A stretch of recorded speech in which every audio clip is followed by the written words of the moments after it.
આગલા વિડીયોમાં આપણે મહાકાળીમાના દર્શન કર્યા, ત્યાંથી તદ્દન જ નજીક 2 કિલોમીટરના અંતર ઉપર ભુલેશ્વર ધામ છે. તો ચાલો આપણે ત્યાં પહોંચી જઈએ. મિત્રો, ત્યાં ગુપ્ત ગંગાજી ગુફાઓમાંથી આજે પણ વહી રહ્યા છે. કોઈને પણ ખબર નથી કે આ પાણી ક્યાંથી આવે છે. તો ખરેખર એક આકર્ષણનું કેન્દ્ર છે. તો ચાલો મિત્રો, પહેલાં આપણે આશીર્વાદ લઈએ અહીંના મહંત કમલાચરણ બાપુના, ત્યાર પછી આપણે ભુલેશ્વર મહાદેવના દર્શન કરશું.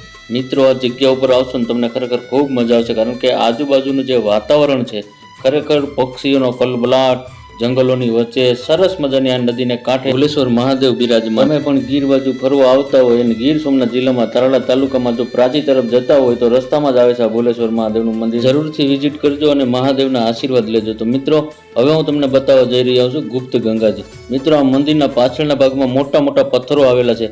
એ પથ્થરોની વચ્ચેથી અવિરત ગંગાજી વહી રહ્યા છે, તમે નિહાળી શકો છો.